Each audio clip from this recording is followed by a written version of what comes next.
अस्सलाम वालेकुम दोस्तों। आज हम इंशाल्लाह एक एडिटिंग टूल के बारे में देखेंगे। सही है, हेमिंगवे ऐप नाम है, बहुत ही अच्छा टूल है और एडिटिंग के लिए और ख़ास तौर पे राइटिंग को और इम्प्रूव करने के लिए, उसकी फॉर्मेटिंग को और किस तरह से उसकी रीडेबिलिटी को ख़ास तौर पे ना, तो इसके बारे में इंशाल्लाह हम पढ़ेंगे।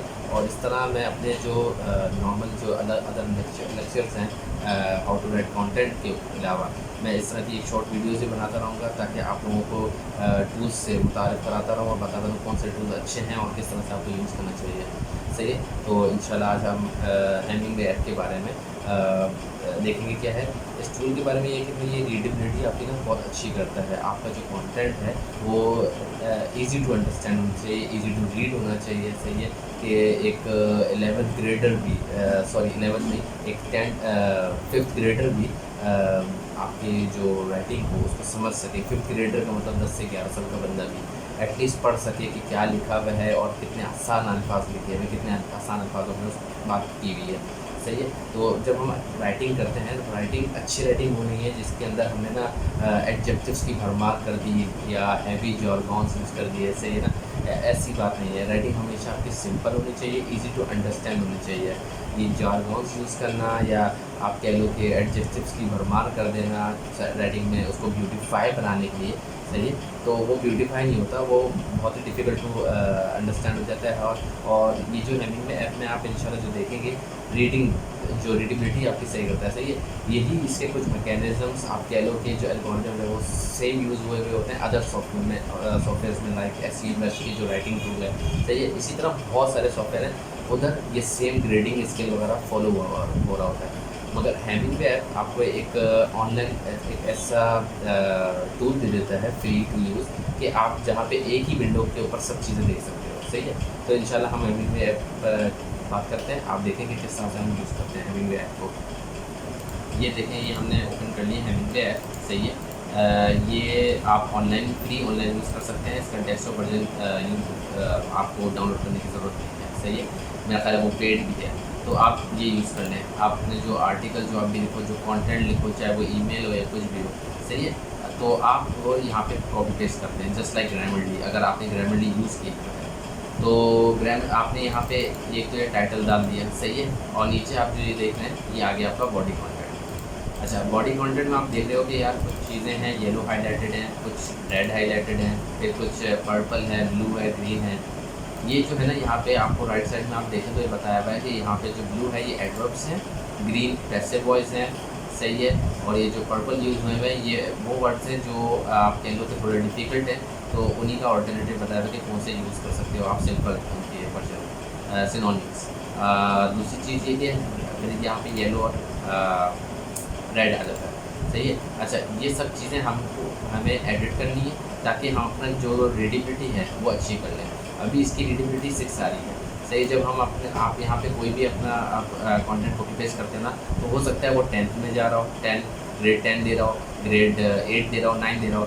सही है, यहाँ पे ये बता देगा कि यार वो अगर ग्रीन है इसका मतलब गुड है। सही, इसमें लिखा हुआ भी देखें गुड, ग्रेड 6 इसका मतलब गुड, ये अच्छा है, ये जो भी लिखा है ये ईजी टू अंडरस्टैंड, रीडेबल है। साथ साथ इसमें लिखे रीडिंग टाइम लिखा हुआ है कि यार ये कितने देर लेगा ये आर्टिकल रीड होने में, 33 सेकेंड, 33 सेकेंड। इसी तरह कितने इसमें लेटर्स हैं, फिर करेक्टर्स और वर्ड्स कितने हैं। इसी तरह आपके पास ये नीचे आ जाता है कि यार आप इसमें एडवर्ब्स आ गए, पैसिव वॉइस, सही है, डिफ़िकल्ट वर्ड्स आ गए, फिर आपके पास क्या कहते हैं ये येलो वर्ड्स आ गए जो हार्ड टू रीड है, और जो रेड हैं वो वेरी हार्ड टू रीड है। अच्छा, ये ग्रेडिंग स्केल ना ये फ्लैश एंड किंकर्ड पे बेस है। सही है, और ये बहुत ही अरसे दराज से यूज़ हो रहा है ये जो आपका ग्रेडिंग स्केल है। आप अगर इसको विकिपीडिया में देखें तो इस ग्रेड पे ना आपको बताया था कि यार इसका ना जो ग्रेड 5 है वो कितने हद तक मतलब ईजी टू अंडरस्टैंड है। सही है, मतलब मॉडरेट या वेरी ईजी टू अंडरस्टैंड। जिस तरह ग्रेड 5 का आप देखें लिखा हुआ है कि very easy to understand, easily understood by an average 11-year-old student. सही है, एक 11 साल का बच्चा भी आपका तालिब इल्म वो भी इसको आराम से समझ सकता है। इसी तरह ग्रेड 6 है, और इस तरह ग्रेड 7 है। 8 के बाद जो आ जाता है आपका वो सारा ना ग्रेड 13 टू अबव है।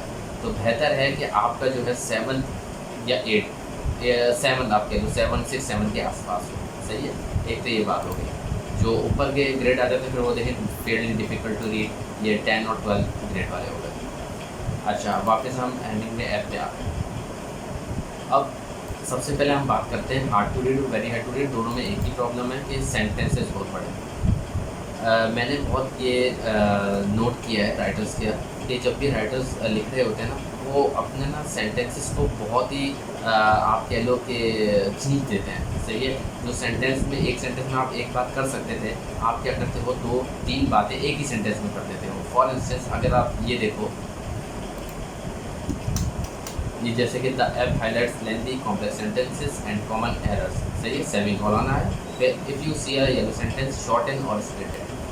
सही, अब ये दो बातें एक ही सेंटेंस में हुई है जिसकी वजह से सेंटेंस लॉन्ग हो गया, जबकि इसमें हमने सेमीकोलन भी लगाया हुआ है। अच्छा, सेमीकोलन की जहाँ तक बात आई, मैं ये बताता चलूँ कि देखिए सेमीकोलन जितना कम यूज़ कर सकते हैं आप उतना कम यूज़ करें, वो ज़्यादा बेहतर है आपकी राइटिंग के लिए।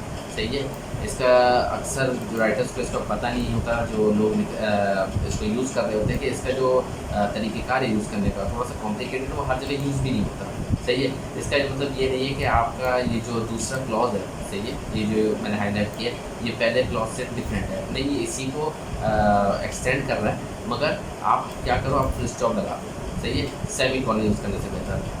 हमेशा एक आप ये आप समझो कि मैं रिकमेंडेशन दे रहा हूँ कि यार आप सेमीकोलन की बजाय पीरियड यूज़ कर लो ना, वो आपके लिए ज़्यादा बेहतर है। तो इसी तरह अगर हम इसको सही करें, the app highlights lengthy and complex sentences and common errors. सही है, तो आपने इधर फुल स्टॉप लगा के इसको वो कर दिया और नेक्स्ट सेंटेंस शुरू हो गया कि if you see a yellow sentence shorten or splitted. इस तरह ये आपका सेंटेंस ईजी टू अंडरस्टैंड हो गया। सही है, अब ये आ जाते हैं हम दूसरे पे जो वेरी हार्ड है। अब इसके अंदर आप देखें कि इस बहुत सारे ना एक ही बात है, सही बात एक ही हो रही है, मगर उसके अंदर ना हम बहुत सारे जो अपनी जो लॉजिक्स पेश कर रहे हैं या बहुत सारे या एडजेक्टिव यूज़ कर रहे हैं, वर्ड यूज़ कर रहे हैं ना, हम सेंटेंस को खींच रहे हैं। सही है, अगेन सेंटेंस को अगर हम खींच देंगे ना तो जो रीडर है वो पढ़ते पढ़ते ही वो भूल जाएगा कि वो मतलब कि सॉरी वो लॉस्ट वो भूल जाएगा कि यार वो पढ़ क्या रहा है, वो मतलब उसकी जो लॉजिक है वो चीज़ समझ नहीं आएगी। सही है, वो मीनिंग से डाइवर्ट हो जाएगा कि उसको वो मीनिंग समझ नहीं आएगी कि बोल क्या रहा है राइटर जो है। सही है, तो इसको भी हमें शॉर्ट करना है, सेंटेंस हमेशा शॉर्ट होने चाहिए। सही है, आप कह लो कि 11 से 12 भी अगर सेंटेंसेस वर्ड्स रखो ना एक सेंटेंसेस में, वो ओके है। सही, इससे ज़्यादा आप खींचोगे ना वो थोड़ा सा फिर आपका वेरी हार्ड भी जा सकता है और वेरी हार्ड सेंटेंस में जा सकता है, जो आपकी रीडेबिलिटी को अफेक्ट करेगा। तो अगर आप इस दूसरे सेंटेंस को भी देखो कि you see are right highlight your sentence is so is dense and your sentence is so dense and complicated that your readers will get lost trying to follow its meandering splitting logic, try editing this sentence to remove that. देखिए कितना बड़ा sentence हो गया, और ये बात अगर कम में हो सकती थी उसको इतना खींचा गया कि वो अपनी ना लॉजिक ही खो गई कि यार बात ही क्या हो रही है। सही, बहुत ही जम्बल्ड हो गया ये ना। तो इससे बेहतर है कि ना सेंटेंस को छोटा किया जाए, से शॉर्ट रखा जाए इनको। तो हम एक अटैम्प्ट करते हैं इसको शॉर्ट करने की।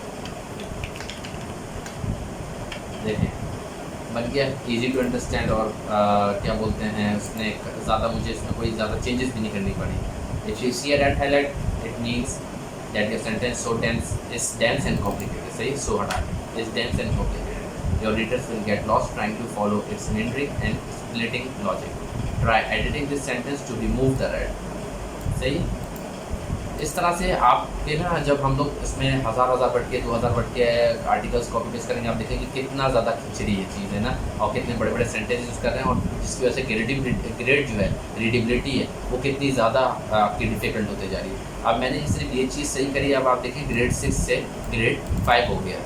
सही है, means it is still good है। अब हम आ जाते हैं कि यार इस पे पर्पल पे जो बता रहा है कि कॉम्प्लेक्सिटी ऑफ वर्ड्स। अगेन मैं वही बात करूँगा कि ज़्यादा मुश्किल वर्ड्स यूज़ करना सही है, या जारगॉन्स यूज़ करना। इसका मतलब ये नहीं है कि यार आपकी राइटिंग बहुत अच्छी है या आपको कुछ मतलब आपको बहुत ज़्यादा वोकैब्स में मास्टर हो, सही है। वोकैब्स अच्छे यूज़ करने चाहिए, मगर साथ साथ रीडर्स को भी देखना चाहिए कि यार हमारा जो रीडर है वो उसका क्या वो है, मतलब कि क्या डेमोग्राफिक्स है, या क्या आप कह लो कि उसका को क्या उम्र है उसकी, सही है, उसकी अंडरस्टैंडिंग कितनी है, कितना लिटरेट है वो, सही है। अगर आप एकेडमिक पेपर लिख रहे हो, आपको पता है वो टीन्स देखेंगे, ये देखेंगे, तो ओके, वहाँ पे समझ में आता है कि हमने मोटे मोटे वर्ड्स यूज़ कर लिए, क्योंकि सामने वाला जो पढ़ने वाला है वो भी इतना लिटरेट है कि वो उन चीज़ों को पढ़ता है, समझ सकता है, सही है। अगर मैं नॉर्मल ब्लॉग्स की बात करूँ या खाने पकाने का ब्लॉग, मैं कुकिंग ब्लॉग अगर मैं लिख रहा हूँ, सही है, तो उसके अंदर, या मैं आप कह लो लाइफ स्टाइल ब्लॉग, कोई सी भी ब्लॉग, उसकी रीडर जो है, सही है, आपका जो रीडरशिप है वो कोई इतनी एकेडमिकली साउंड तो नहीं है, सही है। हर तरीके का बंदा पढ़ेगा, जिसकी कम इंग्लिश, जिसकी इंग्लिश स्किल वीक है और अच्छी है, हर तरीके का बंदा, तो आपको टारगेट करना है वीक इंग्लिश वाले को, सही है, तो ताकि वो वीक इंग्लिश वाला भी समझ जाए और जो जिनकी इंग्लिश अच्छी है वो भी समझ जाए, सही, वो तो ऑटोमेटिकली समझ जाएंगे। तो बेहतर ये हमेशा सिंपल वर्ड यूज़ करें, सही है, कोई मसला नहीं है, कोई आपके आर्टिकल में कोई समझे कि वो अपना जो उसका एक अट्रैक्शन है, सही है, वो लूज़ कर जाएगी, ऐसा नहीं है, आपके इनफैक्ट आपका आर्टिकल और अच्छा हो जाएगा, सही है। तो आप यहाँ पे जिस तरह देखें यूटिलाइज लिखा हुआ है, अक्सर लोग यही करते हैं कि वो यूज़ की जगह यूटिलाइज यूज़ कर लिया, यार ये पढ़ने में डिफरेंट है, यूज़ बहुत दफ़ा यूज़ हो जाता है, सही, ऐसी बात नहीं है। यूज़ एक कॉमन और सिंपल टू अंडरस्टैंड है, यूटिलाइज थोड़ा सा कॉम्प्लिकेटेड होता है किसी किसी के लिए, सही है। तो आप अपने रीडरशिप के लिहाज से काम करें। अगर आपका रीडरशिप इतना लिटरेट नहीं है या वीक इंग्लिश की अंडरस्टैंडिंग, तो आप इसको क्या करें, इसको चेंज कर दें, सिनोनिम इसका यूज़ हो जाएगा, सही। इसी तरह हेमिंग में आपको और भी अगर वर्ड्स आपके इसमें ब्लॉग में कोई और भी वर्ड्स हैं जो कॉम्प्लेक्स हैं, ये आपको उसका ऑल्टरनेटिव बता देगा। आप अगर ऑल्टरनेटिव नहीं भी बताएगा, हाईलाइट कर देगा। आप क्या करो, आप गूगल पे जाओ, सही है, डिफाइन लिख दो उस वर्ड का।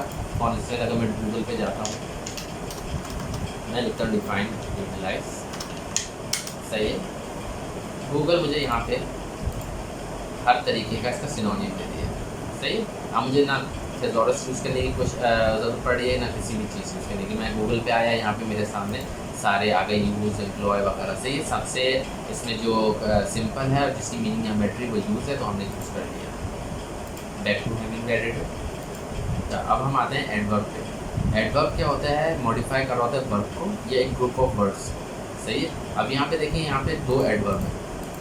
एडवर्ब ये क्यों दिखा रहा है कि एडवर्ब एक आपकी रीडेबिलिटी को असर कर रहा है, इफेक्ट कर रहा है। एडवर्ब का मसला ये कि हम लोग ना एडवर्ब बहुत ज़्यादा एक तो यूज़ कर रहे होते हैं, सही है, और एडवर्ब आपके ना जो राइटिंग में उसमें जान नहीं डाल रहा होता।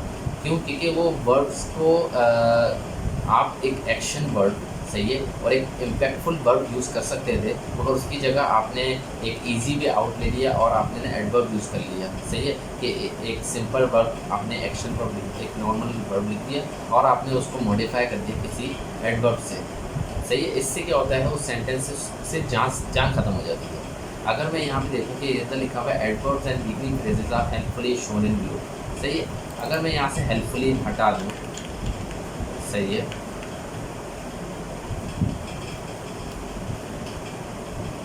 और यहाँ पे लिख दूँ फॉर योर ईज, सही है, तो ये एक सेंटेंस कंप्लीट हो गया। और यहाँ पे मुझे हेल्पफुली को मैंने और अच्छे तरीके से डिफाइन कर दिया, सही है।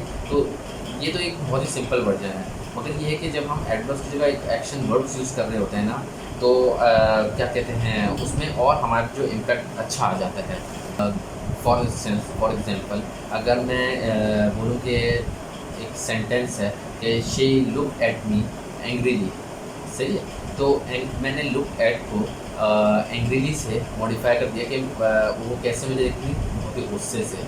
इसकी बजाय मैं इस सेंटेंस को और शॉर्ट भी कर सकता हूँ और इम्पैक्टफुल बना सकता हूँ, ये कह के शी ग्लोर्ड एट मी, सही, इस तरह करके कि आप इसका अगर सर्च करो वर्ड, तो एक इसका यही मतलब बनेगा जो आपका लुक एट एंग्रीली का बन रहा था, सही है, गुस्से से देखना किसी को, तो GLOWERED, सही है।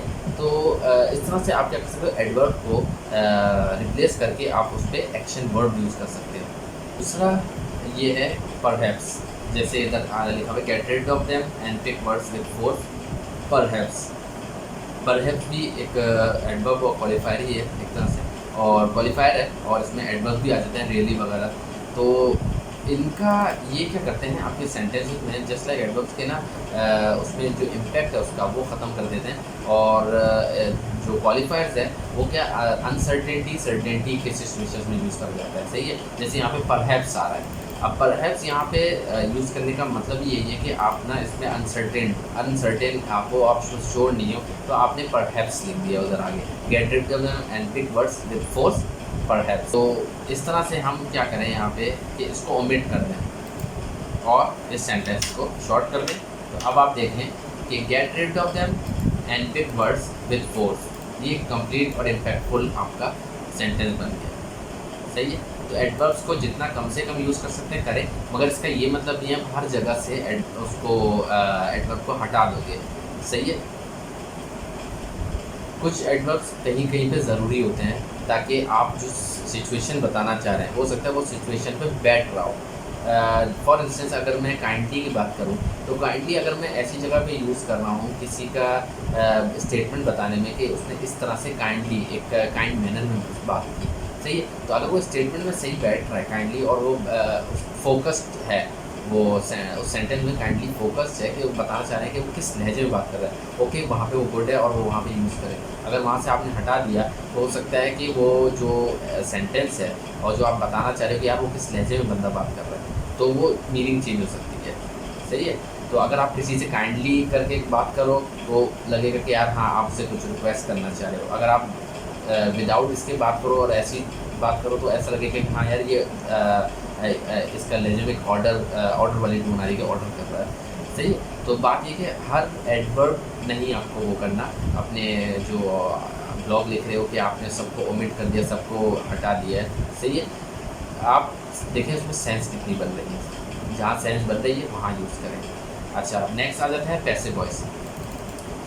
जिस तरह से एडवर्ब्स सही है वो भी नहीं होने चाहिए, कम होने चाहिए। पैसिव वॉइस के बारे में कहा जाता है कि यार अगर आपकी रेटिंग इम्पैक्टफुल है जब वो एक्टिव वॉइस में बात की गई है।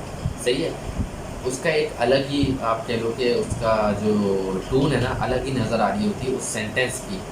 और जब हम उसको पैसिव वॉइस में कर देते हैं ना तो वो अपनी जो इम्पैक्ट वो खो जाती है। जैसे कि अगर मैं इधर दूसरा सेंटेंस लिखा हुआ है, phrases in green have been marked to show passive voice. सही है, अच्छा इसको अभी आप रहने दें, आर शो जो ऊपर लिखा हुआ है ये भी पैसिव है, मगर अगेन वही बात कि हर जगह से हम उसको हटाएंगे नहीं। दूसरी पे आ जाता हूँ कि phrases in green have been marked to show your to show passive voice. इसको अगर हम थोड़ा सा रीअरेंज कर दें, सही है, और एक्टिव बना दें, तो इसका एक्टिव कैसे हो जाएगा कि highlighted phrases in green are passive voice. सही है, तो ये एक डायरेक्ट टोन हो गई और ये एक घुमा फिरा के टोन हो गई। एक तो ये आ गया highlighted phrases in green are passive voice. सही है, ये डायरेक्ट आ गया, डायरेक्ट टोन हो गई, इम्पैक्टफुल लग रहा है। और ये जो दूसरा है phrases in green have been marked to show passive voice, इतना इम्पैक्टफुल नहीं लग रहा, इतना डायरेक्ट नहीं लग रहा, और अगेन लग रहा है कि हाँ घुमा फिरा के उसको वही बात करेंगे। सही है, तो बेहतर ये है आप इसको कर दो इरेज और आप ये दूसरे से लिख दो। सही, तो एडवर्ब हैमिंग में क्या कर रहा है, आपकी रीडेबिलिटी अच्छी कर रहा है, कंटेंट की ग्रेड अच्छा कर रहा है उसका। सही है, उसको इतना रीडेबल बना रहा है, इजी टू अंडरस्टैंड बना रहा है। बहुत सारी चीज़ें आपकी जो राइटिंग में इम्प्रूवमेंट है ना हेमिंगवे के ऐप के थ्रू आ सकती है। सबसे बड़ी इम्प्रूवमेंट ये है कि एक तो ये जो डिफ़िकल्ट सेंटेंस हम लोग बना देते हैं ना, बड़े बड़े सेंटेंसेस, बहुत सारी बातें एक ही जगह इकट्ठी कर देना, वो उसको सही करेगा। सही है, और आपको फिर पता चलेगा और आप इस तरह एक प्रैक्टिस बना दो कि हाँ यार सेंटेंसेस छोटे होने चाहिए, और एक सेंटेंस एक जो बात हो रही है लॉजिक, एक जो लॉजिक आप पेश करो एक सेंटेंस में बात करो, और उसको अगर और एक्सटेंड करना है तो आप उसके लिए दूसरा सेंटेंस बना दो। सही है, सेम पैराग्राफ मगर दूसरा सेंटेंस। इसी तरह जो एडवर्ब्स हैं वो पैसिव वॉइस वगैरह यूज़ कर रहे हैं। सही है, अगर ये हम बहुत कम कर दें खासतौर पर पैसिव वॉइस, उसको एक्टिव कर दें, तो हमारा जो पीस है, जो ब्लॉग हम लिख रहे हैं, जो भी कंटेंट लिख रहे हैं, वो और ज़्यादा इम्पैक्टफुल हो जाएगा। सही है, बहुत ही डायरेक्ट टोन हो जाएगी, बहुत ही पढ़ने में बहुत अच्छा लगेगा। सही है, इसके अलावा ये कि अगर आप इसमें देखें कि इसमें और भी ऑप्शन दिए हैं कि फॉर्मेटिंग का, हेमिंगवे ऐप आपको फॉर्मेटिंग की भी आराम से आप कन्वीनियंस दे रहा होता है कि आप कर लो फॉर्मेटिंग इसी में। सही, फिर यहीं से कॉपी पेस्ट करके आप अपने वर्ड पे या गूगल डॉक जहाँ पे आप काम कर रहे हो, जो एप्लीकेशन पे काम कर रहे हो सॉफ्टवेयर पे, वहाँ पे आप यूज़ कर लो। बोल्ड है, टैलिक है, H1 H2 H3 है। सही है। किसी भी आपको सेंटेंस को कोट करना है, अनकोट करना है, वो भी है। बुलेट्स एंड नंबर्स हैं, सही है। किसी सेंटेंस को हाइपरलिंक बनाना है, आप हाइपरलिंक बना दो, सही है। तो ये सब काम आप इससे हेमिंग ऐप से कर सकते हो। तो एक तो ये हो गया कि आज हमने हेमिंगवे ऐप की बात करी, सही है। और इसको हमने रीडेबिलिटी के लिहाज से देखा कि रीडेबिलिटी बहुत अच्छी कर देता है। और अगेन ये हेमिंगवे ऐप एक ऑल इंक्लूसिव ऐप है। तो होप करता हूँ ये आपको टूल अच्छा लगा होगा। जिनको नहीं पता और जिनको पता है तो अच्छी बात है वो तो, सही है। तो इंशाल्लाह इसको आज हम यहीं पे एंड करते हैं सेशन को, और मैं इंशाल्लाह दूसरी वीडियो पे कोई दूसरे टूल के साथ इंशाल्लाह आपको आपसे बात करता हूँ, सही। जज़ाकल्लाह, अस्सलाम वालेकुम।